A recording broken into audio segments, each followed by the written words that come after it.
You want to know in the future you'll be proud of yourself. People pause when there's context of chaos or uncertainty. They often don't realize that they're setting themselves up for future character failure.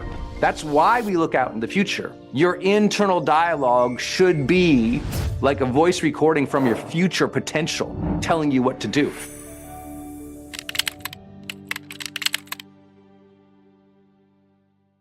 Lots of people think about the future and they're like, well, I want profitability, I want prosperity, I want status, money, fame, power, followers, and all that's good, but all of that's window dressing to your character. And so in the future, what you're really building into the future is that idea, which is almost cliche if I phrase it another way, which is you're becoming your best self. You want to know in the future, you'll be proud of yourself. You'll respect yourself. You'll be happy with how yourself arrives. That's why we look out in the future. Often we externalize it, but intrinsically, we want to know, I fulfilled a certain measure of my potential.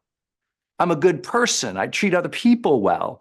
I follow through. I have self-discipline, and that has built up my respect.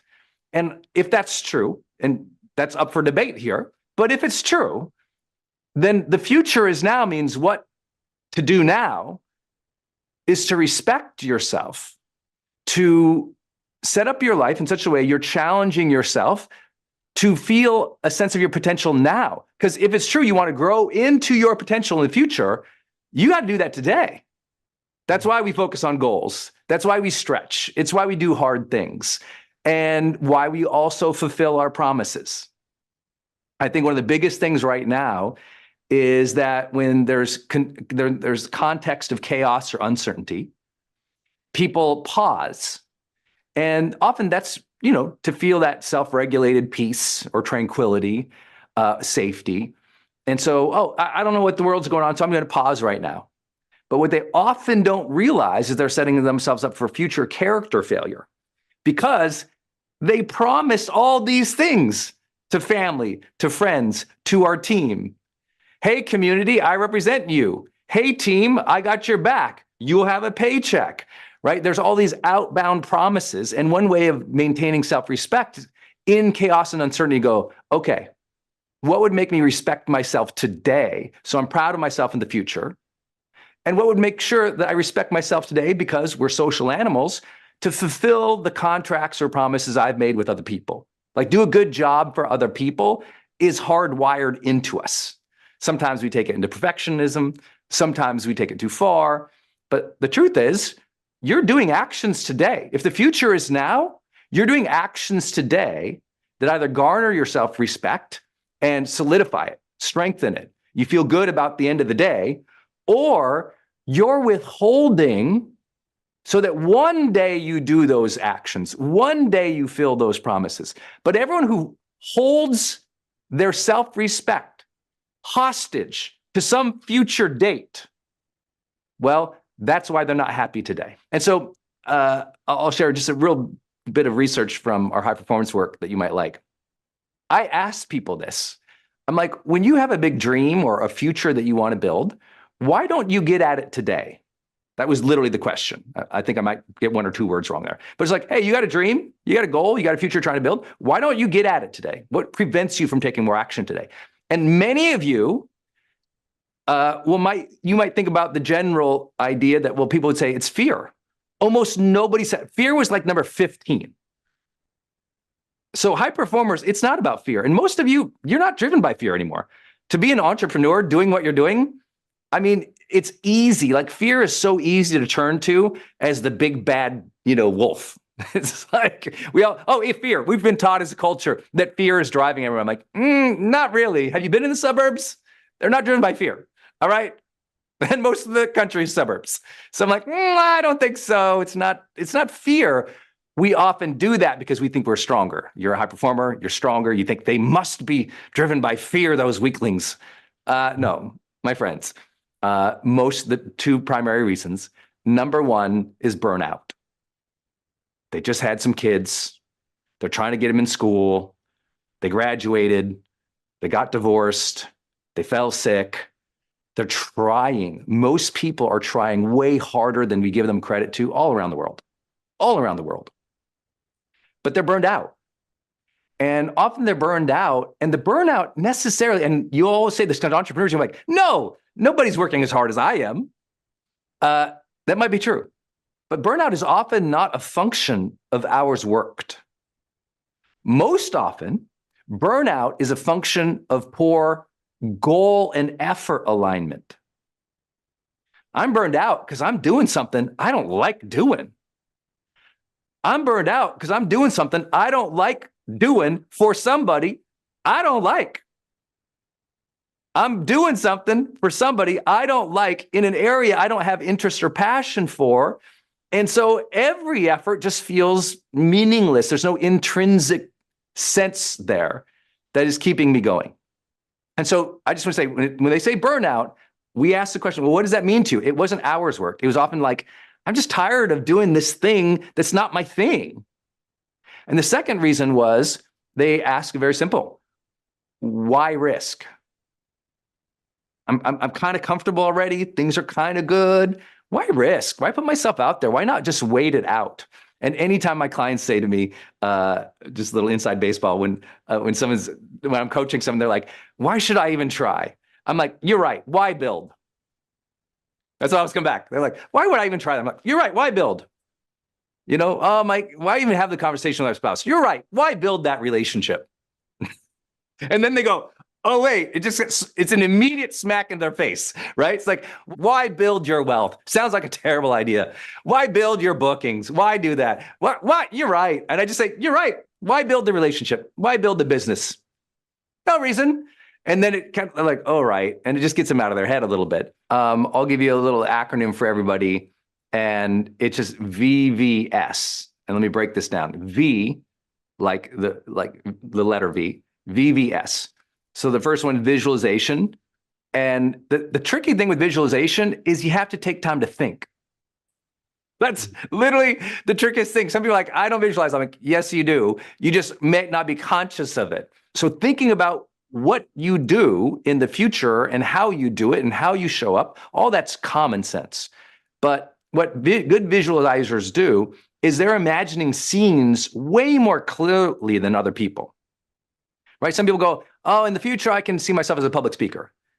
Great public speakers, they've sat in bed in the morning and at night visualizing being on that stage, how they move, how they look, what they're saying, revisiting words precisely over and over. I mean, their game of visualization, same with, I work with some of the best quarterbacks in the world. Their game of visualization against another team is way higher than underperforming quarterbacks. They're constantly thinking about it. It's like, oh, I'll do this and then I'll do this. Oh, I got to run this and this. Even in the huddle, as they call the play, they just visualized and thought through it for a second. So I'll teach quarterbacks often, hey, I need 2 more seconds before you call the play. If you're in the huddle, right, you got the moment, it's time on the clock, take those 2 seconds, close your eyes, think it, see it, tell them to play. That extra 2 seconds just to think and see and visualize, see the scene. You have to do that in every area of your life. I tell everybody, you should have outcomes too. So that's the first V, the visualization. The second V is your voice. Your voice is dictating the outcomes of today. Your internal voice, your internal dialogue. What are you saying about today's conditions? Is it the same as the travel? Oh, it's going to be a big pain in the butt. Oh, this is going to suck. Oh, F the Fed, it's their fault. F this sucks. And your internal language immediately kills the future. Your internal language kills after lunch. You're like, ugh, why do this? And your internal language is not helping you connect to the best of who you are. Your internal dialogue should be like a voice recording from your future potential, telling you what to do. This is going to be awesome. I'm going to do this. I'm going to do that. I'm excited about this. And then the S, and this is a weird one, but a lot of clarity and visualization comes down to what old school, psychologists and philosophers would call symbology, right? There's kind of some symbol that you are after. And that symbol sometimes is an external thing, right? Symbol can be, hey, I want my wife and I to live in that house. And that's the symbol. Now, of course, our symbols change throughout our life, but it just gives you something to chase after. Some people, that symbol is the gold medal. Some, it's the corner office. Some, it's the first kid. Some, it's the first car. Some, it's a sense of, I went through the day and didn't have an anxiety attack. Because what we think is we have to have this single point of clarity. But what we found in the research was there's actually 4 boxes of clarity, very easy to remember. Your clarity comes in 4 boxes that help us perform well, which means become long-term successful, but also happy and build positive relationships. Those 4 boxes are self, social, skill, and service. And when you can think of, okay, let's visualize that. What do I look like in this situation? What are other people doing? What's a skill I'm demonstrating? How am I providing service? And you just think through that. The visualization gets richer because often visualization is single point, me in scene. I want to think me in scene, other people in scene, how I'm exerting myself, my skill, and how I leave it. Did I do a good job? Service to others. It's why even the greats like a Phelps, his next question in visualizing his future is like, oh, how do I help more kids? It's nonprofit work, right? It's the service aspect. And here's the thing. There's going to be lots of Mondays, guys, where your sense of self sucks. Welcome to Monday. But guess what? Your sense of social is like, you know what? I gotta put the kids' lunch together. Okay, get myself out of bed. So what it helps you remind you is clarity. It might be in one of those 4 pillars today, right? Like skill, that might be something you're really focused on today. Like you're going to get that contract done. You're going to follow through. You're going to write that perfect email. You're going to make that pitch. That's a skill thing. And sometimes the skill, you're like, oh, great, I get to do that thing today. That's skill. I get to do that thing today. Awesome. What do I want to do? So I think just a very simple thing every day, if you want to get back in the game a little bit, is just think, okay, self, social, skill, service. What do I want to do in each of these areas today? How do I want to think of each of these areas? And how can I get excited about and visualize doing something there? Because sometimes that just brings your life philosophy back in. Sometimes if you run by checklists all the time, forgive my checklist friends out there. I love you too. I also love all the bins in your house. You have many bins, very neatly organized. But my checklist people and your bins, I love you, but sometimes you forget the life philosophy, the self, the character. What am I trying to develop? Who am I trying to become? And that stuff can mobilize you again. And it might not be about you. It might be about your family. It might be about skill development, and it might be about some service you want to give. So it might be a drive that's outside of the self box. And I tell a lot of my high performers who lost, like, I don't know, I lost my motivation, but I'm like, that's fine. That's your self box. There's 3 other boxes. Let's talk about those for a minute. And just remind you, you're a multifaceted, extraordinary, high-performing person, especially if you haven't clicked off by now, because I made so many bad jokes. So you're clearly in this game. So just give yourself the recognition. Some days the self box isn't so sexy. You just don't feel it. You don't vibe it. You don't like the gut. You don't like how you looked in the mirror. You had some dandruff. You don't like the beard's not growing. You might have all these things.